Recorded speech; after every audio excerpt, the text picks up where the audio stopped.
اعوذ باللہ من الشیطان الرجیم، بسم اللہ الرحمن الرحیم۔ السلام علیکم ورحمۃ اللہ وبرکاتہ۔ امید کرتا ہوں آپ سب ٹھیک ہوں گے۔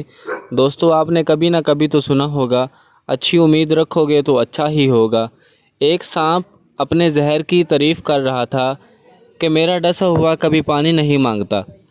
پاس بیٹھا مینڈک اس کا مذاق اڑا رہا تھا کہ لوگ تیرے خوف سے مرتے ہیں، نہ کہ تیرے زہر سے نہیں ڈرتے۔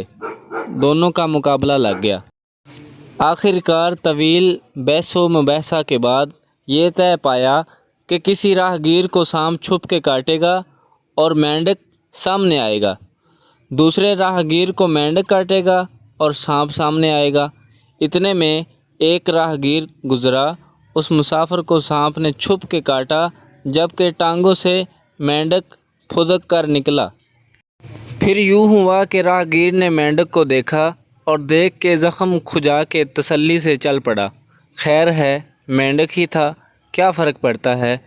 دونوں اسے دور تک جاتا دیکھتے رہے، وہ صحیح سلامت چلا گیا۔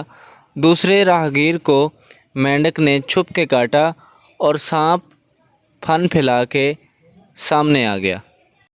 اب مسافر کو یقین ہو گیا تھا کہ اسے سانپ نے ہی کاٹا تھا۔ مسافر دہشت سے فوری مر گیا۔ دنیا میں ہر روز ہزاروں افراد مرتے ہیں جن کو دیگر امراض ہوتے ہیں یا کوئی بھی مرض نہیں ہوتا، جبکہ کرونا کی شرح اموات اس کا عشر اشیر بھی نہیں ہے۔ خدا را سوشل میڈیا پر مایوسی مت پھیلائیں۔ مسلمان موت سے کبھی نہیں ڈرتا۔ جب موت آنی ہی آنی ہے، جب موت ایک اٹل حقیقت ہے، کیونکہ قرآن پاک میں ارشاد ربانی ہے، کل نفس ذائقۃ الموت، کہ ہر جاندار چیز نے موت کا ذائقہ چکھنا ہے۔ جس نے نہ پیغمبروں کو چھوڑا نہ ولیوں کو۔ موت جب ہر حال میں آنی ہے، پھر کرونا سے ڈرنا کیسا۔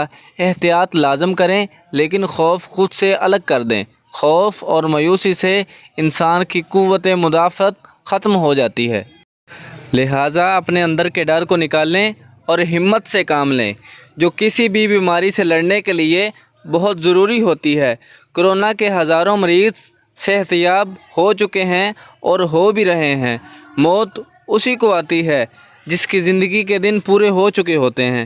کرونا چھوت کا مرض ہے، ایک دوسرے سے لگتا ہے، اس لیے احتیاط ضرور برتیں، لیکن اس خوف کو ذہن میں بٹھا کے موت سے پہلے اپنی زندگی کو موت سے بدتر نہ کریں۔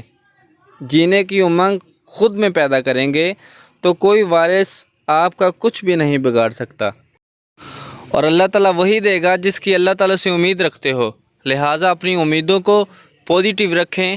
اللہ تعالیٰ کی شان ہے کہ وہ آپ کی امنگوں پر پورا اترتا ہے۔ اچھی امید رکھو گے تو اچھا ہی ہوگا۔ والسلام۔